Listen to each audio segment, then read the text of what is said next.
Hello friends, मैं देवेन आर्य और आज हम बात करेंगे प्रश्न बैंक 2021-22 अंग्रेजी विषय है, कक्षा 11वीं है। ठीक है, तो कक्षा 11वीं का पिछला वीडियो मैंने सेक्शन सी ग्रामर वाला पार्ट 1 डाला है ना, आप उसको जरूर देखिएगा।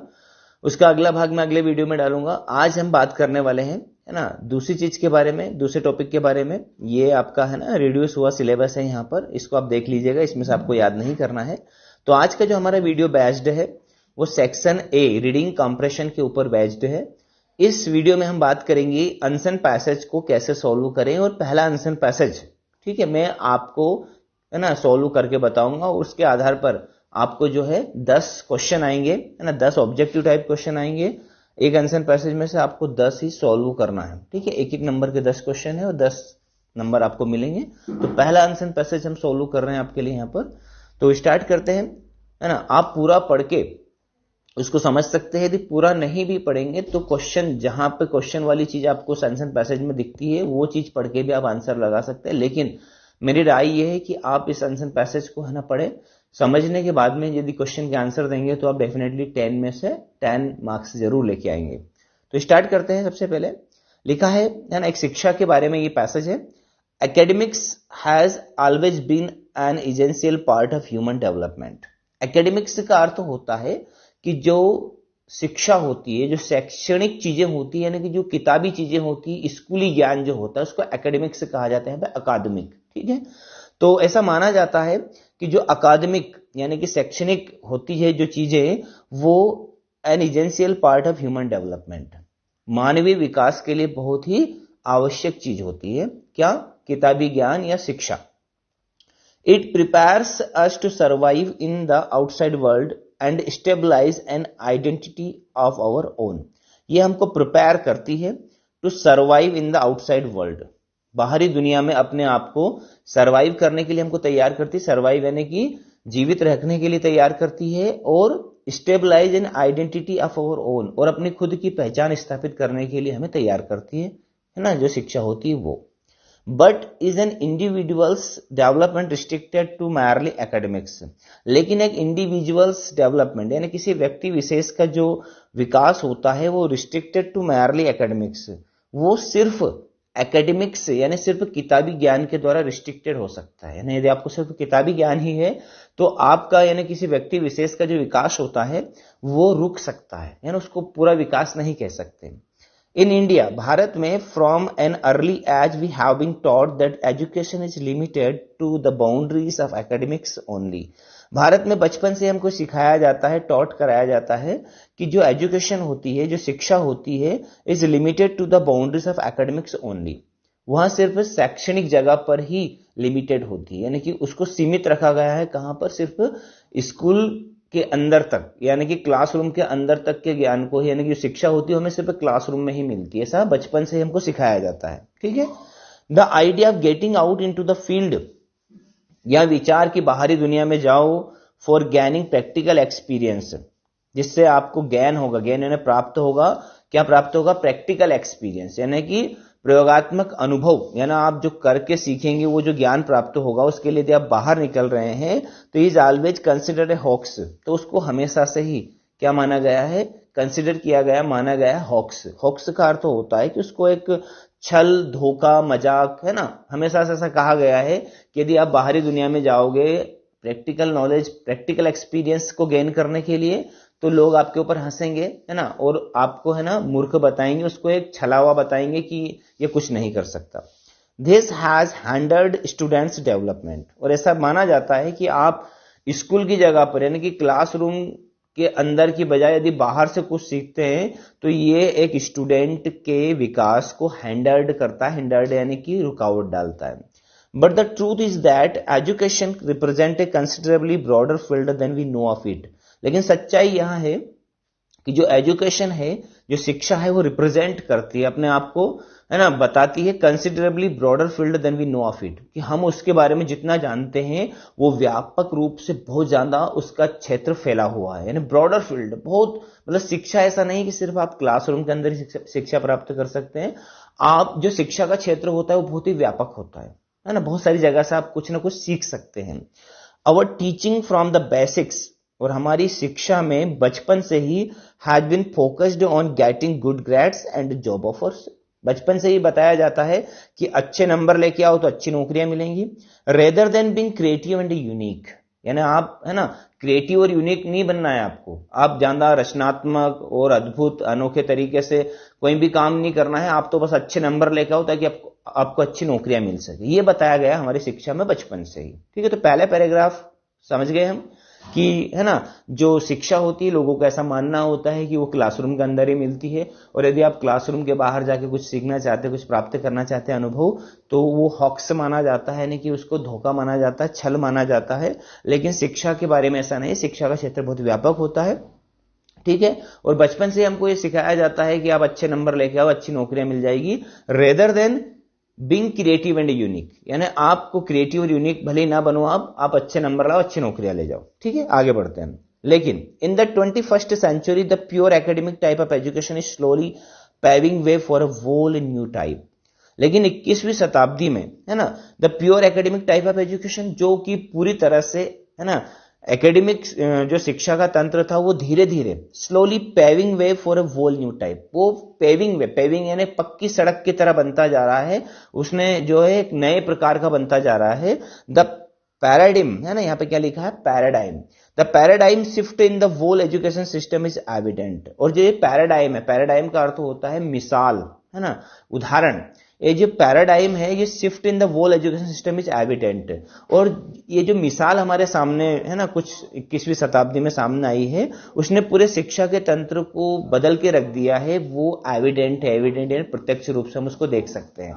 ठीक है, people have now come to understand that education is a 360-degree activity that should focus on students' overall development. अब लोग यहाँ जान गए हैं, समझ गए हैं कि जो शिक्षा होती है वो एक स्टूडेंट का 360 डिग्री यानी कि चहु ओर है ना, चहु ओर विकास होता है। ऐसा नहीं कि सिर्फ एक एंगल में ही उसका विकास हो रहा है, 360 डिग्री यानी चारों तरफ चहुमुखी उसका यदि विकास हो रहा है तो उसी को हम शिक्षा कह सकते हैं। Rather than restricting him her to the classroom, उसको क्लासरूम में रिस्ट्रिक्ट करके रोक के रखने की बजाय उसका चहुमुखी विकास यदि होता है तो उसी को शिक्षा कहा जाता है। 21वीं शताब्दी में ये माना गया है। चलिए आगे बढ़ते हैं, अगले पैराग्राफ के बारे में बात करते हैं, थोड़ा सा बचा है। Co-curricular activity that take place outside the classroom but reinforce or supplement classroom curricular in some way have become a point of focus today.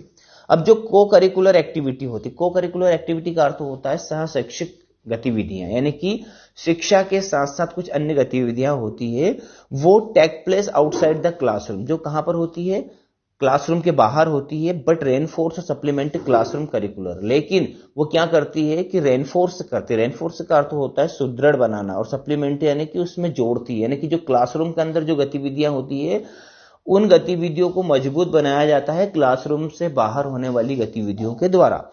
In some we have become a point of focus today, यानी इन चीजों के ऊपर focus करना ही चाहिए। This activity help in the growth of the child in more than one way, और ये एक्टिविटी एक बच्चे के विकास में मदद करती है, एक तरीके से मदद नहीं करती है। Participating in such activity helps youngster grow mentally, socially and individually, और इन गतिविधियों में पार्टिसिपेटिंग करके यंगस्टर है ना मानसिक रूप से मजबूत बन सकते हैं, सामाजिक रूप से मजबूत बन सकते हैं और व्यक्तिगत रूप से मजबूत बन सकते हैं। Intellectual development of student is developed in the classroom, एक बच्चे का है ना बुद्धिमानी का स्तर का जो विकास होता है वो क्लासरूम के अंदर होता है, but for the aesthetic development such as team building, लेकिन जो उसका एस्थेटिक डेवलपमेंट होता है यानी उसका जो चहुमुखी विकास होता है, उसका जो सौंदर्यात्मक विकास होता है, जैसे कि टीम भावना, character building and physical growth, है ना, कि टीम भावना का विकास होना उसके अंदर, उसके चरित्र का निर्माण होना, उसके शरीर का विकास होना। Students must step out into the outside world, तो बच्चे को बाहरी दुनिया में इन चीजों के लिए कदम रखना ही पड़ेगा।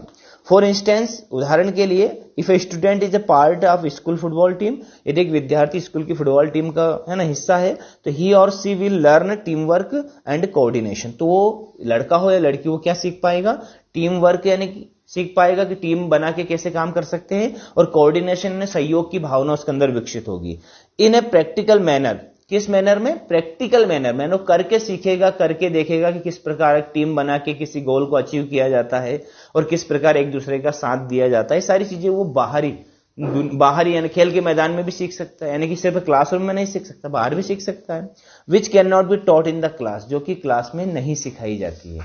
तो पूरे पैराग्राफ का यहां पर सारांश निकलता है कि शिक्षा सिर्फ क्लासरूम के अंदर ही नहीं मिलती है, क्लासरूम के बाहर भी यदि हम स्टेप आउट करते हैं तो बहुत सारी चीजें हमको सीखने को मिलती है। और जो हमारे कैरेक्टर का निर्माण होता है, जो हमारी फिजिकल ग्रोथ होती है, मेंटल ग्रोथ होती है, जो सोशल ग्रोथ होती है, वो सारी चीजें हम क्लासरूम के बाहर भी सीख सकते हैं। तो 21वीं शताब्दी में सिर्फ क्लासरूम के अंदर की शिक्षा को महत्व नहीं दिया गया है, बच्चे के सर्वांगीण विकास यानी 360 डिग्री एक्टिविटी को भी यहां पर फोकस किया गया है कि बच्चे को ये सारी चीजें भी सीखनी चाहिए ताकि उसका पूरा विकास हो सके। ठीक है, ये पैराग्राफ हमने समझ लिया है। अब कुछ क्वेश्चंस इनको हम क्लियर करेंगे। पहला क्वेश्चन कि what is an essential part of human development, human development का सबसे एसेंशियल पार्ट क्या होता है? तो यहां पर हमने देखा पहली लाइन में हमको आंसर मिलेगा academics has always been essential part of human development, है ना। तो यहां पर आंसर क्या आएगा? academics। तो यहां पर हम क्या लगाएंगे? academics से कहां पर लिखा है हमारा, है ना, उसको हम टिक करेंगे। अगला है what is considered a hoax, किस चीज को हॉक्स कहा गया, माना गया? अब हॉक्स किसको माना गया था? मजाक छल किसको माना गया? तो हॉक्स वाली लाइन में हम चलते हैं। तो the idea of getting into the field for getting practical experience is always considered a hoax. तो यहां पर क्या आएगा आंसर हमारा? प्रैक्टिकल एक्सपीरियंस, यानी बाहरी दुनिया में कदम रखना, प्रैक्टिकल नॉलेज प्राप्त करने के लिए उसको हॉक्स माना गया है। तो ये क्या आ जाएगा हमारा? प्रैक्टिकल एक्सपीरियंस, सी वाला इसका सही आंसर आ जाएगा। चलिए थर्ड है व्हाट हैज हैंडर्ड स्टूडेंट्स डेवलपमेंट, बच्चे का जो डेवलपमेंट होता है, विद्यार्थी का जो डेवलपमेंट होता है, वो किस चीज के कारण हैंडर्ड होता है, किस चीज के कारण उसमें रुकावट आती है? तो है ना, आंसर हमारा क्या आ जाएगा यहां पर? डी वाला, limiting education to boundaries of academics. ठीक है, यानी डी वाला क्यों आएगा? क्योंकि जब सिर्फ वो एकेडमिक्स बाउंड्री के अंदर रहकर ही शिक्षा प्राप्त करेगा तो उसका विकास रुक जाएगा, है ना, पूरी तरह से उसका विकास नहीं होगा। क्योंकि ऊपर की जो तीनों हैं वो तीनों क्या है? Working in outside world, learning team work, gaining practical experience. तो तीनों चीजें तो जरूरी है, लेकिन सिर्फ है ना इस जो डी वाला है इसी के आधार पर विकास नहीं हो सकता है, तीन चीजें भी जरूरी है। चलिए डी वाला देखते हैं, है ना। चौथा वाला क्वेश्चन क्या है? The shift in education system means, the shift यानी कि जो मोड़ आया है एजुकेशन सिस्टम में उसका अर्थ क्या है? तो जो मोड़ आया है उसका अर्थ ये है कि हमको क्या करना है कि जो मोड़ किस कारण से आया है? To focus on overall development, यानी मोड़ किस कारण से आया है कि फोकस करना है किस चीज की तरफ? उसके ओवरऑल डेवलपमेंट के ऊपर फोकस करना है, सर्वांगीण विकास के ऊपर फोकस करना है। चलिए पांचवा है which of the following is similar in meaning to the word hoax. Hoax का अर्थ होता है छलावा, धोखा, भ्रम, है ना। तो उसका सिमिलर हमको ढूंढना, सिमिलर इसका क्या आएगा? यानी कि उसका सिनोनिम से क्या आएगा? अनट्रू, है ना। अनट्रू यानी कि जो सच नहीं है ना। बाकी चीजें सारी जो चीजें हैं वो सेम है, ट्रूथ यानी सच्चाई, है ना। अनमास्क यानी कि जो अनमास्क जिसको हम कह सकते हैं कि जिसके ऊपर कोई मास्क ना हो, अनकवर जिसके ऊपर कोई कवर ना हो, लेकिन अनट्रू इसका सही रहेगा। छठा है which activities have become a point of focus today, किस एक्टिविटी के ऊपर आज फोकस करने की आवश्यकता है, किन एक्टिविटी के ऊपर फोकस करने की आवश्यकता है हमें? तो हम क्या लिखेंगे इसमें? यहां पर सामने आएगा को करिकुलर एक्टिविटीज, डी वाला इसका आंसर आएगा। ठीक है, चलिए आगे बात करते हैं। सातवां है why must students step out into the outside world, बच्चे को आउटसाइड वर्ल्ड में स्टेप आउट करने की जरूरत क्यों है, किस कारण से? फॉर एस्थेटिक डेवलपमेंट, तो इसका सी वाला आ जाएगा सही। ठीक है, आठवां है the time period of 100 years age, मतलब 100 साल के टाइम पीरियड को क्या कहा जाता है? तो सभी को पता है सेंचुरी कहा जाता है। नौवां है which of the following is the correct antonym of unique, unique यानी होता है अद्भुत अनोखा, उसका एंटोनिम ढूंढना है। तो अद्भुत अनोखे का एंटोनिम होता है कॉमन, सामान्य सा। ठीक है, और 10वां क्वेश्चन लास्ट क्वेश्चन है क्लासरूम टीचिंग प्रोवाइड्स, जो क्लासरूम टीचिंग होती है वो बच्चे को क्या प्रोवाइड करती है? तो क्लासरूम टीचिंग जो होती है बच्चे के फाउंडेशन को, यानी कि उसके, है ना, बेस को तैयार करती है, उसके आधार को तैयार करती है, बाकी सारी चीजें वो बाहरी दुनिया से सीखता है। तो फ्रेंड्स आई होप आपको ये आंसर पैसेज समझ में आ गया होगा, है ना। अब अगले वीडियो में हम दूसरा आंसर पैसेज लेकर आएंगे। वीडियो आपको कैसा लगा, समझ में आ गया है तो प्लीज, है ना, वीडियो को लाइक करना और कमेंट करके जरूर बताना। यदि किसी क्वेश्चन का आंसर आपको समझ में नहीं आया तो मैं फिर से बताने की कोशिश करूंगा। वीडियो यदि अच्छा लगा है तो दोस्तों से शेयर करना, और इस प्रकार के वीडियोस देखने के लिए हमारे चैनल के माध्यम से हम 10th के विज्ञान, इंग्लिश, 11th, 12th के सभी के जो है कुछ ना कुछ आपको प्रोवाइड करवाते रहते हैं। जो भी आपकी क्वेरीज है वो कमेंट में जरूर लिखिएगा। Thank you very much for watching my video.